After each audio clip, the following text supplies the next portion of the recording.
हर दिन हमारा एक नया दिन होता है। हम किसी भी दिन अपनी नई ज़िंदगी की शुरुआत कर सकते हैं। ईश्वर पर आस्था रखिए अगर आप प्रॉब्लम्स को फेस कर रहे हैं तो। अब ईश्वर पर आस्था क्या चीज़ होती है, इसको लेकर मैं आपको एक कहानी सुनाती हूँ। एक नगर में एक सेठ होता है, उसकी बहुत ज़्यादा धन दौलत सब होता है उसके पास, लेकिन एक कमी होती है कि उसका कोई भी बच्चा नहीं होता है। उसने बहुत सारे प्रयत्न करे, बहुत सारा कोशिश करी कि एक बच्चा, तो किसी ने उसे सुजेस्ट करा कि आपको तब बच्चा होगा, पहले आपको भगवान को खुश करने के लिए उनकी एक बलि चढ़ानी पड़ेगी, किसी बच्चे की, किसी के बच्चे की।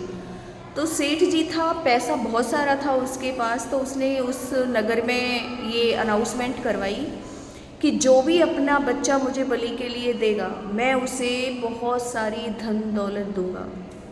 एक गरीब था किसान, उसके 5 बच्चे थे, उसके 4 बेटे थे, एक बेटी। तो उसने कहा कि अगर हम अपने सबसे छोटे वाले बेटे को इस सेठ को दे देते हैं तो कम से कम हमारे 4 बच्चे तो अच्छे से खा पी के अच्छे से रहेंगे। उनका जो वो छोटा बेटा था वो भगवान में बहुत ट्रस्ट करता था, तो जब भी उससे किसान कहता कि खेत में काम कर ले, ये कर ले, वो कहता कि ठीक है मैं काम करूँगा, लेकिन मुझे पूजा के लिए टाइम, वो भगवान का भजन करता था, इन चीज़ों में भी टाइम लगाता था। तो किसान ने कहा कि ये वैसे हमारी सुनता नहीं है, तो इससे कहेंगे तो हमारी फैमिली फ़ायदे में ही रहेगी और हमारे बच्चे अच्छे से पल जाएंगे, हमारी कुछ गरीबी दूर हो जाएगी। तो किसान की जो वाइफ है वो तो माँ है, माँ थोड़ा सोचती है कि भाई उन 4 के लिए इसकी क्या बलि दी जाए, लेकिन लास्ट में वो भी डिसाइड करती है कि चलो ठीक है। अब वो बच्चा कहता है कि अगर आप जैसा कहें ठीक है, कोई बात नहीं। अब उनके घर आता है, वो सेठ के घर आता है किसान और अपने छोटे बेटे को उसे दे जाता है। तो जिस दिन बलि देनी होती है, सब इकट्ठे हो जाते हैं, तो जो वो किसान का बेटा होता है ना, वो कहता है कि मैं मरने से पहले कुछ चीज़ें आपसे मांगना चाहता हूँ। तो बाकी सब कहते हैं क्या। उसने कहा क्या आप मुझे थोड़ी सी मिट्टी ला के देंगे, तो वो मिट्टी उसके पास लाई जाती है और वो उस मिट्टी के 4 ढेर बनाता है। जब सेठ और बाकी के लोग ये सब देखते हैं तो वो कहते हैं कि ये तुम क्या कर रहे हो। उसने कहा कि मैं, अब आप देखना मैं क्या करूँगा। उसने 4 ढेर बनाए, उसने पहले पहला ढेर ख़त्म करा, फिर दूसरा, फिर तीसरा और चौथे के सामने हाथ जोड़कर बैठ गया। अब सेठ जी, भगवान से तो सब डरते हैं, सेठ जी ने कहा भाई कुछ गड़बड़ है, इसने 3 ढेर ख़त्म करे, कहीं कुछ गड़बड़ तो नहीं है।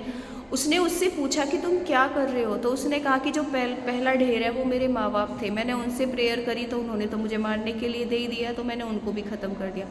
दूसरा ढेर मेरे सगे संबंधी हैं, उन्होंने भी मुझे डिस्ट्रॉय कर दिया। तीसरा जो ढेर है वो आपका था सेठ जी, आपका रक्षा करना हमारा धर्म, आपको हमारी रक्षा करनी थी, लेकिन आप तो मुझे खुद अपने बच्चे के लिए बलि दे रहे हैं, तो मैंने आपका ढेर भी हटा दिया। अब मुझे सिर्फ विश्वास है अपने भगवान पर, अगर वो चाहें तो मुझे बचा सकते हैं और नहीं चाहे तो मैं मरूँगा। सेठ जी जब ये बात सुनता है तो कहता है कि इससे अच्छा बच्चा मुझे क्या मिल सकता है, जो भगवान में भी विश्वास रखता है, अच्छा भी है, दिल से समझदार भी है। तो सेठ जी निर्णय लेते हैं कि मैं इस बच्चे को गोद लेता हूँ और यही आज से मेरा बच्चा होगा, और उसे अपनी संतान अनाउंस करते हैं।